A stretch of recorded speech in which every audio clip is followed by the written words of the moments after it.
start our afternoon session. And as you know, this panel is going to deal with a very contemporary issue of the Arab Spring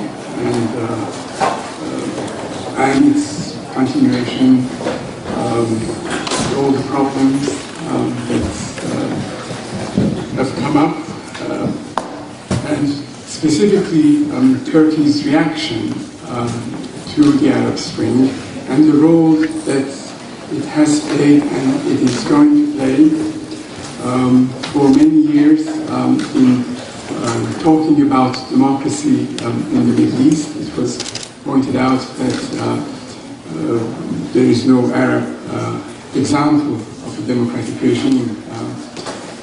There has never been, with the possible exception of Lebanon for a short period of time.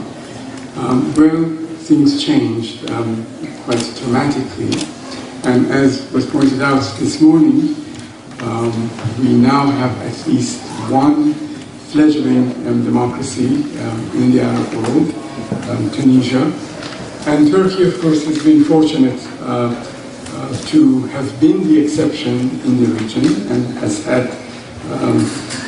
a very important role to play, particularly in the past year or so, in giving support to some of these movements.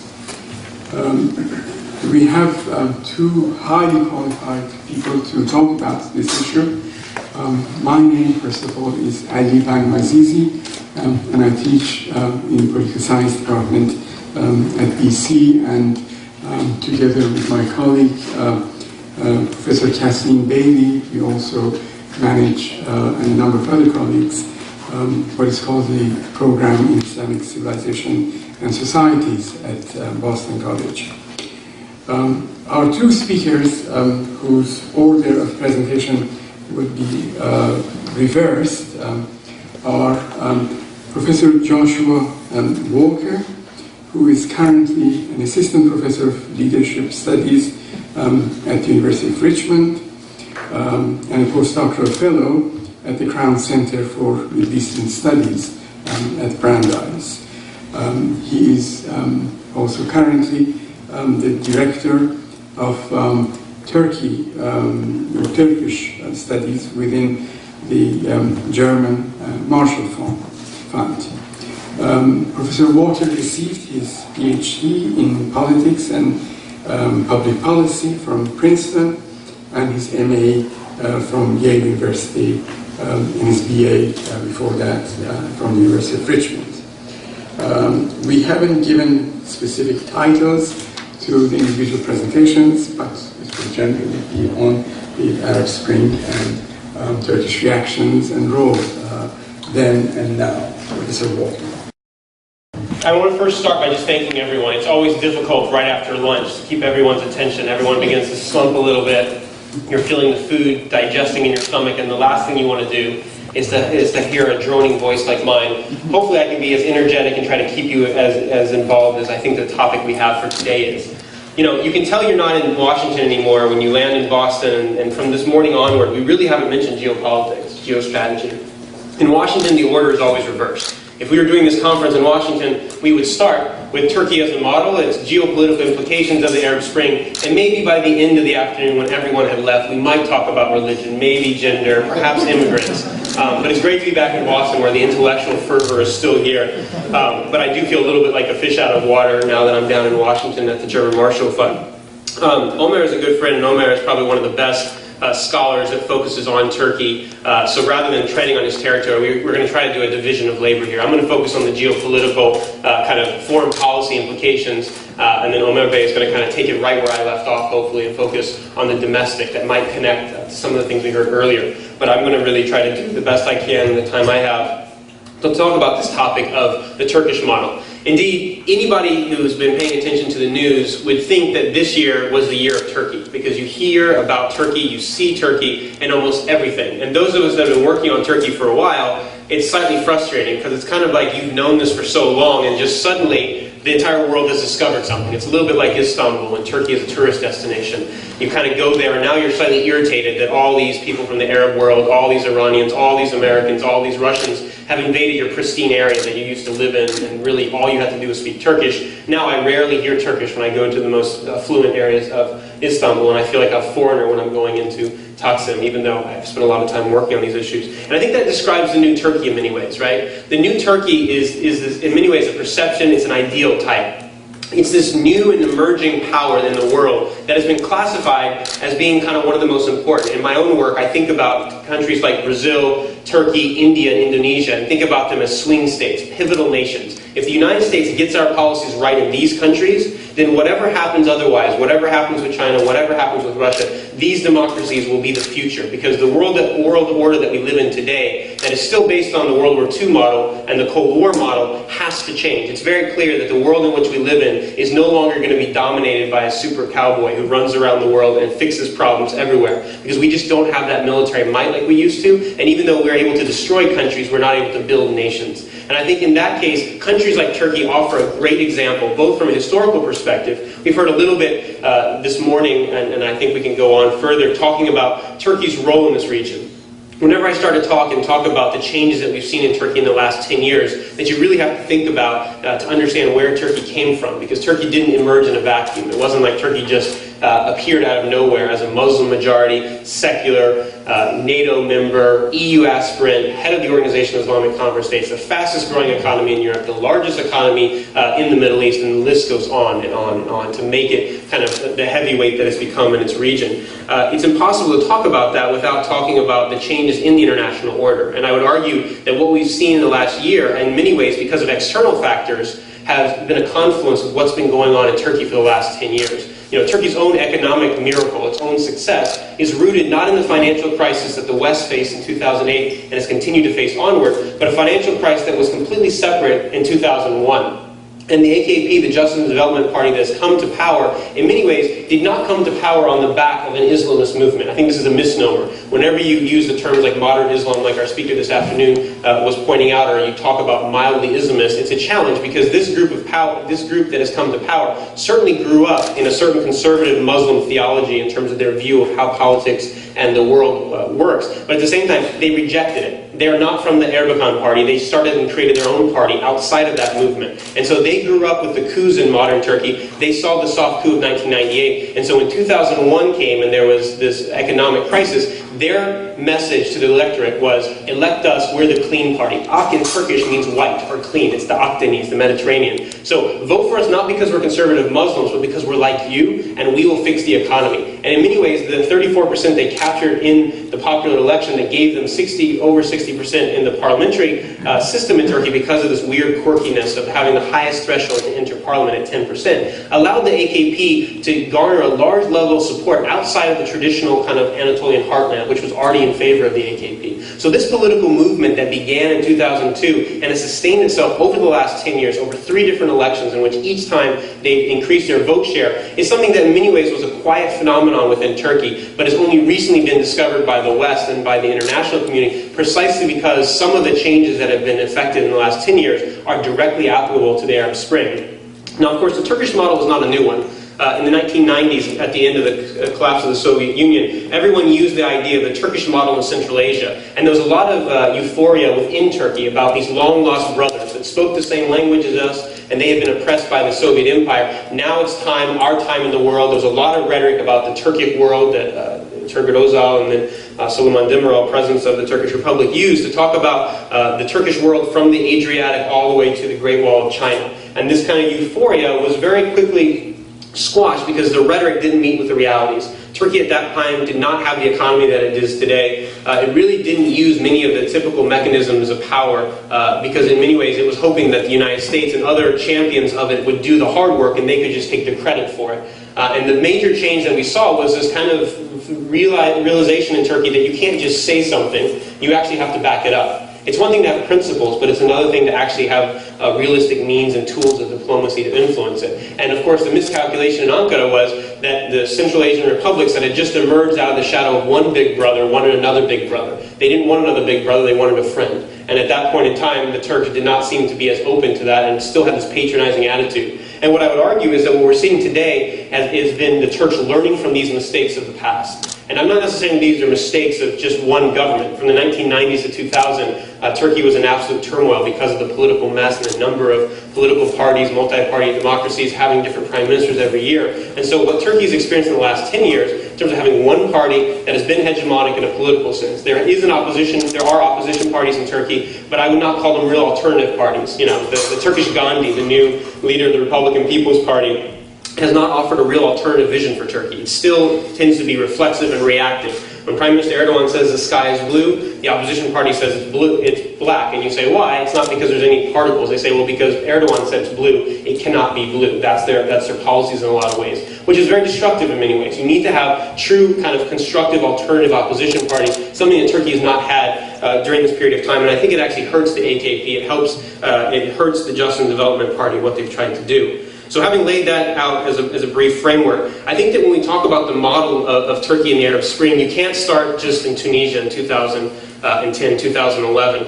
because what Turkey was doing up until this period of time was kind of reshaping its own identity, its thinking. The speaker this afternoon talked about neo-Ottoman in a negative sense. As someone who's writing a book and focused on this idea of imperial legacies, I don't like the term neo-Ottoman either, because you can't recreate something of the past, but you can certainly reimagine the past and use that understanding to give you a new sense of urgency and responsibility. And I think that's what's been going on in Turkey, saying, look, we're not a completely isolated country that can only look to the West. We need to actually think about our neighborhood and think about where we can be most effective. And the AKP was doing this in a very quiet way, but also in a very dramatic way. Visa-free travel and regimes with Syria, Iraq. They set up all these different organizations with their neighbors, and they focus almost exclusively on their neighbors. And so this idea in D.C. a lot of times that we have of the axis shift from west to east, I think is a little bit incorrect. It's more about neighborhood versus not neighborhood, right? And the neighborhood includes Christian countries, Balkan countries, Caucasian countries, and Middle Eastern countries. So to simply say this is about Muslim identity misses some of the larger nuances here. But I do think that there is something particular about the Anatolian mindset of a conservative Muslim as they look towards this region of the world and say, look, the Kemalists for so long have only focused on the West and the European Union that we want to focus on our immediate neighbors. We want to figure out how we can be helpful in Syria and Iran and Iraq and these areas. And of course in 2010,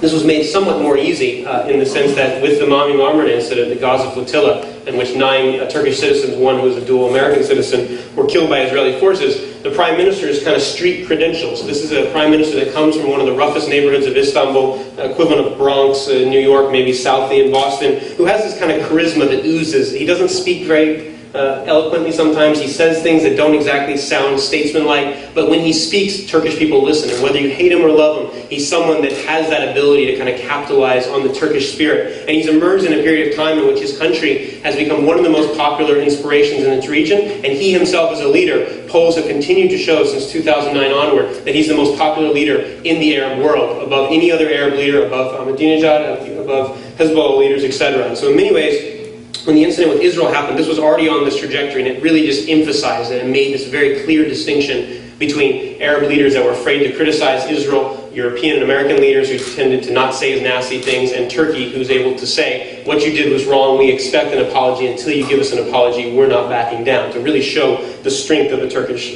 state. And of course, at the same time, Turkey was trying to be proactive and find a solution to the Iranian nuclear question with Brazil. And it was a very smart decision to work with a country like Brazil, another emerging power that is not in the United Nations Security Council, but demands a place at the table of world order, to say, look, the West has tried for so long, the Iranians don't trust you, let us try. And it was very significant. It was the first time that the Iranians had ever signed anything when it came to this. And it was a flawed document for sure, but at the same time, this is exactly what the American president had asked the Turks to do. And so the moment that this came out, the Americans disowned it, and the Turks felt very betrayed in this sense. To say, look, we did exactly what you asked us to, and now you're going back on it. So the Turks in many ways learned the hard lessons of geopolitics. And all this backdrop to say that when in 2011 that Tunisia erupted and then Egypt erupted, it was very easy for Turkey to get on the bandwagon early. Turkey was the first country to call for Mubarak to leave. Not necessarily because they were on the right side of history, like many leaders continue to claim, but because they really didn't like Mubarak. Mubarak and Erdogan were not friends. And when you think about Egyptian foreign policy in this area of the world, Egypt and Turkey were on polar opposite sides. Anytime I traveled, whether it was to Syria, Jordan, anywhere, the Egyptian, the press people would come immediately up to me and try to get me to say something nasty about Turkey. They would try to tell me that, well, Turkey is not wanted here. They're not Arab, so they shouldn't be involved in our politics. And of course, this type of animosity continued for a very long period of time. So when Prime Minister Erdogan called for Mubarak to leave and began to hold up the Tunisian people and the Egyptian people as our brothers, it was kind of a no-brainer. And so the entire world began to look to Turkey to say, look, here's a Muslim-majority nation that has gotten Islam and democracy right, for whatever that means.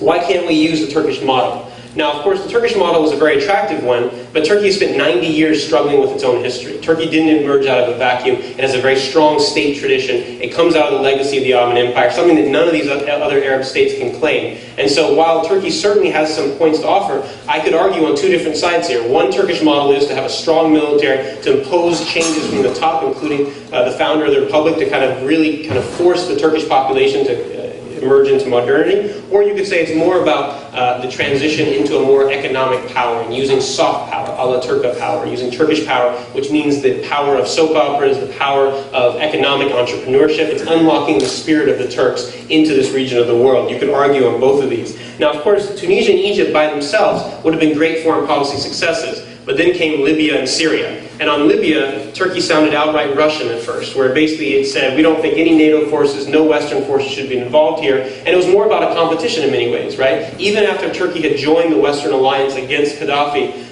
who had given an award to Prime Minister Erdogan, at that point in time, there was competition emerging between France and Turkey that have always had differences in their past, and also because in many ways they're natural rivals, having been former empires in the same region of the world. And so when the President of France and the Prime Minister of Britain went to Libya, they went 2 days before the Turkish Prime Minister, and the Turkish Prime Minister, rather than kind of letting it roll off his back, chose to make fun of them and said, look, these guys came to visit Tripoli. They got stuck in their security entourages. Did they say any part of real Libya? Look at me. I visited 4 provinces. I got to visit all the people. I'm a man of the Libyan people, and I'm going to go pray with these people on a Friday. And then the very next day, he was in Egypt, and he decided to give a speech about secularism to the Muslim Brotherhood, that while they had greeted him with open arms with Turkish flags at the airport at 2 in the morning, which is suspicious given that they had Turkish flags. Where do you buy these types of things? We can go into where these types of things. All I'm simply trying to point out is, in many ways, this was more about domestic politics than foreign policy. And as a result, when he returned, he was seen as the great kind of, savior of this Arab Spring world, and he took it one step further. He decided to go to Somalia as his next step and to lecture the West at the United Nations about having forgotten about the trials of Somalia. This is clearly a man on a mission. This is clearly a country with a mission of being able to show that Turkey has a new model of development, a new way of showing its power. It's not in the typical sense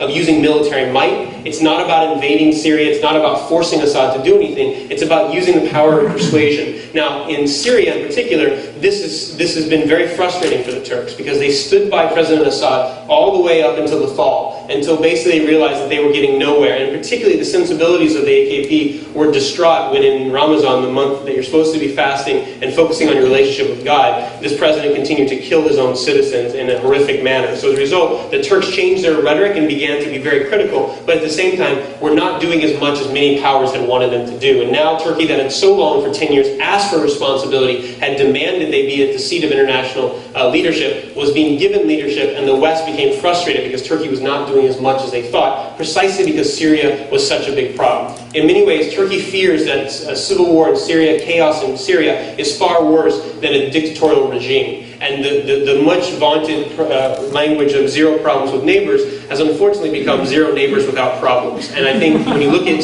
Iraq, where the Prime Minister has been very critical of the sectarian violence that he says Turkey is perpetuating, when you look at Iran, its sudden change in policies because of Turkey's NATO membership of keeping radar sites on its territory, it shows you how difficult the Middle East is. And the reason Turkey for so long was able to stay above this was because they stuck to business. They let their entrepreneurs do their speaking for them. There were state policies. When the Prime Minister or the President visits any country in the region, he takes far more economists and far more businessmen than he does journalists, because in many ways that's what's important. And so when he goes to open schools and hospitals all around the Middle East and throughout Central Asia and throughout Africa, this was the focus. But the difficulties of the Middle East in terms of this major difference between the Maghreb, where you saw the successful example of Tunisia, and you had people like Ghanouchi who used Turkey and used it explicitly to say, we want to be just like Turkey. That's who we want to be when we grow up one day. And the Turks reveled in this to be able to say, look, they want to be us. We're not saying we're a model. We're just an inspiration. These guys want to be us. If they want to do that, what can we do?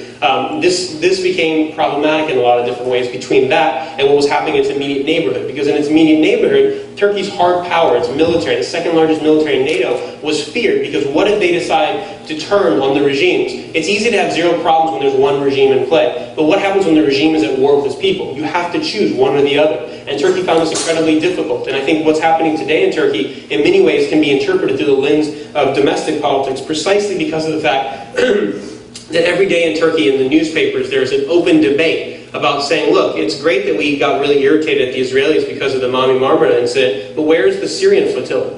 Where is the opportunity to reach out to our Syrian brothers who are being brutally demonized and being attacked by the Syrian regime? We have an army strong enough to defeat these guys. If we would just put our rhetoric and put our actions where our mouth is, this is the way we do leadership. And I think one of the challenges that Turkey is discovering is, for as much criticism as there has been about the European Union process that is pretty much at a dead standstill, and as much criticism as Turkey has given the West, Turkey is facing the exact same criticism that they launched on the West, precisely from this region of the world. And so Arabs are now beginning to take a second look at Turkey and say, look, it's fine to have nice words to us, but what are you actually doing?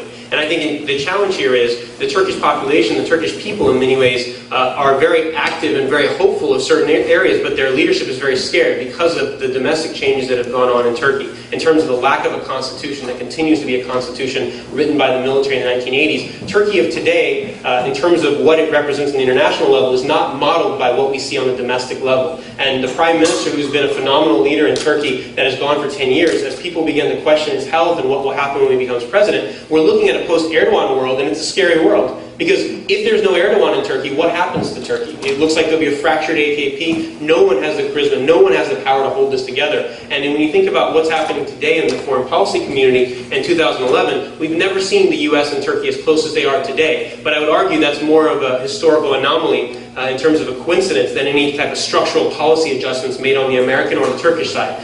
When the Syrian uprising began, when the Arab Spring began, when the European fall began, when you saw Greece and Italy go into chaos, Turkey was the natural winner, not because they had great policy, but because they were the only ones that had their economy growing so quickly. And unfortunately, there's a tendency both within Turkey and a lot of Mediterranean countries to be hyperbolic, to say the world is either falling or we're the king of the world. And so you go from one extreme of saying no one loves us to everyone loves us, don't you dare criticize us. And I think this type of oscillation between one extreme to the other is particularly difficult, and it's difficult even for a country like the United States that is so desperate to keep Turkey as a strategic ally that even friends are not willing to speak the truth to power sometimes. And then as a result, having those discussions, those difficult discussions about what we need to do as a transatlantic community to focus on Turkey's European membership at the same time we talk about Turkey's rightful role in the Middle East, it shouldn't be an either-or discussion. The Ottoman Empire had been Janus based for its entire history, where it was able to be both a European power and a Middle Eastern power. And Turkey in many ways is this supra-regional power where it can be all of the above. There's no need to choose A, B, or C. It's D, all the above. And that type of mentality, that changing of the Cold War mindset, is something that we're working very difficultly on in the United States, particularly in European countries like France that tend to have certain biases against the Turkish people. But I think in a larger sense, it's something that Turkey also has to struggle with. They've been able to break out of the mold, they've been able to break out and to show what they're capable of, but now the question becomes, how are you going to be able to do that with and as opposed to against the West? Because Turkey, in many ways, the way it's risen so quickly has been precisely because many people are jealous and look at Turkey and say, look, they're both a European power, they're able to be in NATO, all these other institutions. If Turkey decides to basically say, to heck with Europe, we don't want it, we want to go our own way, Turkey becomes nothing more than just another Middle Eastern power that is anti-Western. And that in many ways is precisely the danger that there is in Turkey when you have a populist movement that is able to capture the street feeling. And so being able to have leaders that shape popular feelings, and looking at the EU statistics, it's very telling. 5 years ago, everyone was in support of Turkish membership. Today, the EU minister wants to change the title of his ministry because he feels like he has nothing to do these days in terms of complaining to the European Union and demanding that they open new chapters. There's very little constructive dialogue happening, and I think in many ways, this is where the United States, this is where Turkey in many ways needs to work with its partners in the world to show that its geostrategic value, which has always been important, is only able to match up to its soft power in its region, and to not overstep those bounds that it has in terms of being able to be a major player, but to not have to be the only player. So I'll end right there and let Omar pick up where I left off, but I'll stop there. Thank you.